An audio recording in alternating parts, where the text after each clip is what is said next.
Making a shaker card allows you to create some fun movement on your card. And although there are a few steps, it's an easy process and gives you a great result.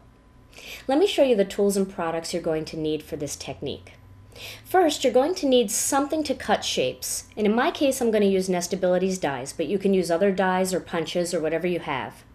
You're going to need some cardstock, and I'm using the Gina K Designs Pure Luxury Chocolate Kiss. I'm also using the Gina K Designs Pure Luxury Ivory. And then you're going to need some clear plastic. Now, you can recycle some plastic from packaging that you've purchased, something that you've purchased and it has plastic packaging. You can use that, or you can use something like this. I love this product. This is the Graphics Clear Craft Plastic, and it comes a couple different ways. Here I have the 6x6 4-pack.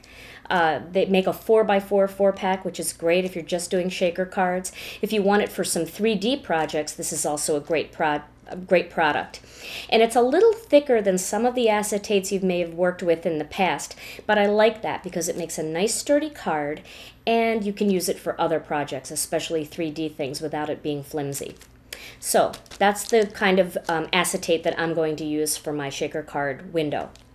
Then you're going to need some pop dots. Now I'm using the All Night Media, the large pop dots. These are a 1/2 inch by an 1/8 inch thick.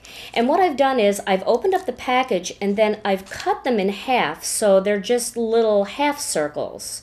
And this is what I'm going to use to create the space between my window and the back of my shaker card.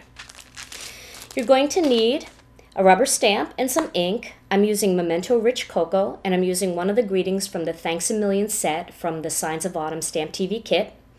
You're going to need some adhesive, some scissors. You're going to need a Cuttlebug if you're using Nestabilities. I have some adhesive here. I'm using the Dot and Roller adhesive. It's great. You can also use Mono Multi or Mono adhesive, whatever adhesive you like. And then you're going to need something to put inside your shaker card. So I'm using a little bit of coffee because my card is going to be a coffee-themed card. So I'm using some coffee. Okay, so to begin, we're going to start off by cutting the outside rim of our window. And I'm going to do that using some chocolate Kiss cardstock, my Cuttlebug, and some Nestabilities. So let me show you how I'm going to do this. First, I'm going to lay my A plate down and my B plate, and then a piece of my Chocolate Kiss cardstock. And I'm going to cut the outside first. So I'm going to make my outside a scalloped oval, and let me cut that.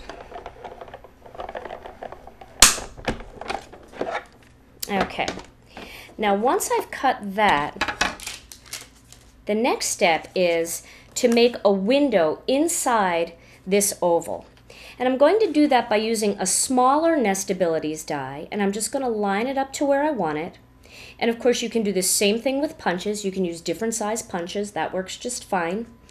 And I'm going to cut out my inside window, my inside circle here, or oval. Okay. So now I have a nice perimeter for the outside of my window. Now next, I'm going to need to make the acetate piece that fits in here. Now I'm not going to use my Cuttlebug for that because this acetate is a little bit thick and it doesn't work very well with the Nestabilities. But that's okay because I can easily cut it using my scissors. Now when you're choosing a size, make sure that you choose a size punch or die that's a little bit bigger. You can see that that's bigger because the inside hole matches up with the actual cutout on that one. You want to make it a little bit bigger so that when you glue it onto the back, you'll have an area that can be actually glued onto the back. You don't want it to fall right through. And the way I'm going to do this is I'm going to take a piece of my acetate,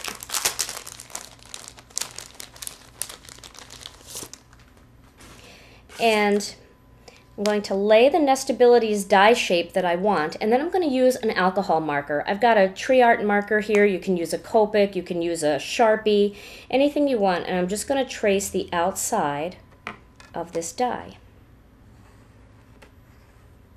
Now if you don't have the right size die, that's okay. You can actually lay your shape down and then kind of do an oval around the outside of it, and then just cut a little bit inside the oval that you've traced.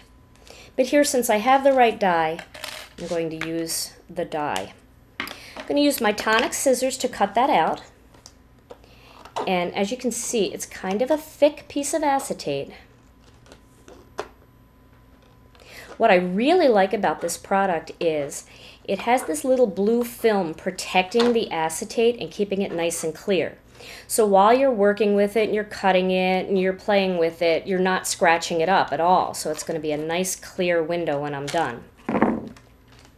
Now, as you can see, that's going to fit nicely on my window without showing through. So when I put it on the back like that, the frame, the clear acetate doesn't show up outside of that frame. To remove the blue's a little tricky, so I just take something like Cuttlebug scissors or some kind of little, maybe a paper piercer, and I just get it started. And then you can just remove that film off the outside, like that. And you just do it on the other side the same way. Now, one little trick I want to tell you about working with acetate. Acetate tends to be very staticky. And one of the things that you can do, and this will work with any kind of acetate, whether you're using the graphics acetate or you're using a piece of plastic from some packaging or even acetate sheets that you would get like transparency sheets, the best thing you can do is take your little piece of acetate and wash it really well with soapy water. Rinse it and pat it dry. It removes virtually all the static and you don't get all that static on the front of your shaker card. Because if it's staticky and you shake up the coffee or whatever, it's going to stick all to the front and you won't be able to see through to whatever's underneath. So try that and you'll be surprised how it removes all the static. Now what I've done is I've already pre-cut one piece and washed it with soapy water so we don't have to worry about static, and this is the one we're going to use for the project. So the next step is to attach this piece of acetate to our frame. And I'm going to do that by taking my dot and roller, and I'm just going to kind of go around, make sure that I'm sealing it up entirely.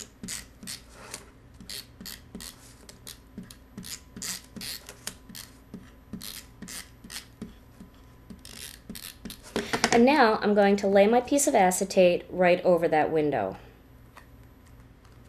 Right over that frame, rather. And now I have a clear window. See how nice and easy that is?